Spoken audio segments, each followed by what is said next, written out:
My name is Nathan Dom, and this is my book report. In the book, The Marrow Thieves, Cherry Dymaline gives us a look into the future. She shows us that if we keep going on like this, that we could possibly end up in a scary way. The book got published by the Dancing Cats book publisher. The author, Cherry Dymaline, is a Canadian Métis writer. This book won her the Governor General's Award for English Language Children's Literature and the Kirkus Prize Award. It was also a finalist in the Canada Reads competition. She mostly chooses to write young adult novels. Cherry Dymaline is also a member of the Georgian Bay Métis Nation. She was also the founding editor of Muskrat Magazine. The reason she decided to write this book, I believe, is that she wanted to show us what path we are going on as a civilization.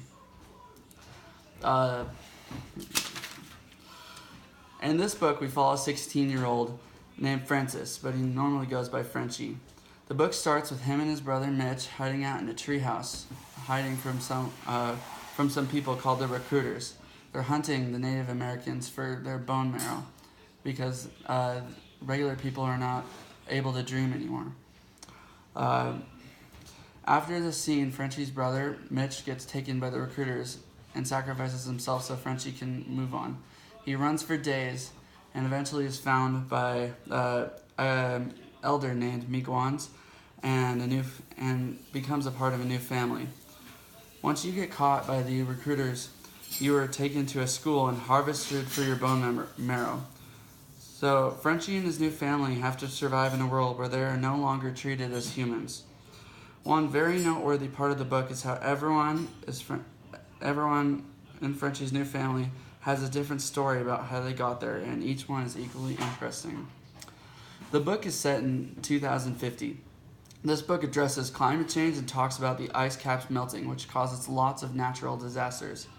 On top of all this, people lose the ability to dream, and it makes them do unhuman things. I believe the central argument is that if we keep letting climate change go this way, then we are going to end up the same way. This does a great job of showing just the brutality of it all by how these characters really have to survive and fight and hide from the rest of humanity because they've gone so mad. It gives a real touch of emotion throughout the book. This is all supported by this quote. The waters were gray and thick like porridge, page 24. This comes from the story of when it all started going bad and pollution started. This is the elder Miigwan. He tells a story at the fire in certain parts about how it started all going bad and what led to all the natural disasters. And it shows when the people started coming in and they started polluting things, and it just started leading up to all this. This came from the story. And the author is arguing that this is what we are going through right now and what we are heading for. Another example is this quote. The world's edges had been clipped by the rising waters, tectonic shifts, and constant rains.